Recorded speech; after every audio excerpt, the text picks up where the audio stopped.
তোমরা সিলেটকে বাঁচাও, রংপুরকে বাঁচাও এবং চট্টগ্রামকে বাঁচাও দাদা। আপনার আর ব্রাহ্মণবাড়িয়া লাগে না দাদা? ব্রাহ্মণবাড়িয়া লাগলে কোয়েন কলজা থেড়াম থাকলে আমরা বাউনবাড়ির যে বেড়াইতে দুইটি এলে কাজে লেগে মানুষ মেরলা। আর আপনারা যখন দেশ নিতেন গাইবেন সার্বভৌমত্বের রক্ষার লাগে কিতা করবো আপনার আইডিয়া আসেনি? টেড়া দিয়া ফার দিয়া বিসি দুইটা দুই সাইডে লে দেবো, একদম লক করে লাগবো। আর আমরা বাউনবাড়ি অর্ধেক ফলাফল করলাম ফুবি তাহে আপনার বর্ডারের সাইডে আহরা গাজীর বাজার একজনে বইয়া মনে করেন যে কাশির সুধা বাবা চাচা হগল তান রেহা লাগিয়ে গেলে গাই তা কাইচে রিসি করলাম ধরে লেবো গেলাম ফানজাদা। মৌলবাদীরা তিরিং বিরিং পুরুং পুরিং করে লাফালাফি করছে। এই যে এই দাদা হইলো আরেক নিউজ মারানির ফুত, মানে সারা দিন ওই মুহূর্তে যেটা এই দুই নিউজ পড়তেই তাহে।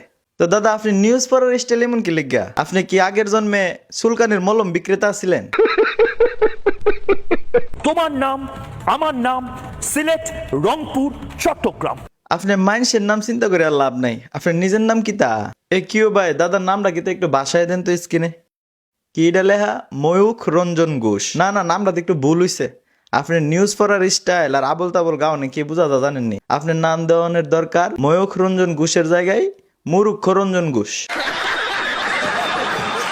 রংপুর, চট্টগ্রাম, সিলেট এই সমস্ত জায়গা হয়তো আবার হিন্দু ভূমি হতে পারে। এসব আজেরা ফেসাল ফাইরা মুসলমান আর হিন্দুরার মধ্যে একটা সাম্প্রদায়িক অবস্থা সৃষ্টি করার লাগিয়া এই আপনার মতন মুরুক্ষ রঞ্জন ঘোষই একদম পারফেক্ট লোক। আর নাহলে বাংলাদেশে এমন কুস্তা না। আর আপনি হেমদা যেভাবে নিউজ করা শুরু করছেন দাদা, মনে হইতেছে বাংলাদেশে কেমত লেগে গেছে গা। আরে কি একটা আলামত।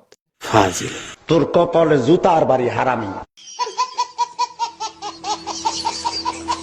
বাংলাদেশেরও একটা চিকেন স্নেক আছে, অর্থাৎ একটা মুরগির গলার মতন একটা অঞ্চল আছে যেটা যদি মট করে ভেঙে দেওয়া হয় বা ভারতীয় সেনা নেমে পড়ে। জি, ভারতীয় সেনারা বাংলাদেশের চিকেন স্ন্যাক ভাঙ্গা দিব। আপনার মতন আবুল তো হেরা মানে ফরালেয়া কইরা সেনা হইছে না, ওই আপনার মতন ওই মলম বিচ্ছা সেনা হইছে। আপনি সাংবাদিক নামে সাংঘাতিক মিয়া। বাংলাদেশ এদিকে কুস্তা না, আর আপনি হেমেদা যে একটা চিল্লাচিল্লি শুরু করে নি আর বাংলা টিভির পর্দার মধ্যে আয়া, মানে হেরা তো আপনার দিয়ে হবন না পরে যদি মলম সলম বেচাইতো দিনে লাখানেক টাকার মলম বেচতালে নিলে। যদি বাংলাদেশের এই মুহূর্তে কোনো মৌলবাদী জবাব চায় বাংলা দেখেন, একদম চোখ বন্ধ করে নিন, চোখ বন্ধ করুন, একদম চোখ বন্ধ করুন। ওই দেন তার কথা কর লক্ষণ দেখেন।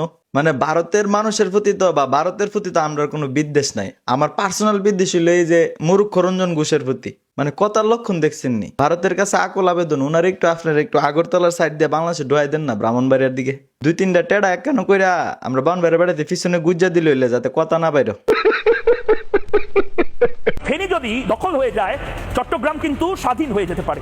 ওইও তার কথা শুনেন, ফেনী দখল করে লেব ভারতের সরকার তারে কইছে। এমন একটা ভাব লইতেছে যেমন মোদির পরিবারের লগে তার সোয়ালের নাস্তা করে আর হাইনজালা বাথা। আপনার লাগে একটা ভালো উপদেশ দাদা, নিউজ টিউজ বাদ দিয়া আপনি এক কাজ করেন, আমরা বাউনবাড়ি আয়েন, আপনার স্টেশনে একটা মলম বেচার জায়গা করে দিব না।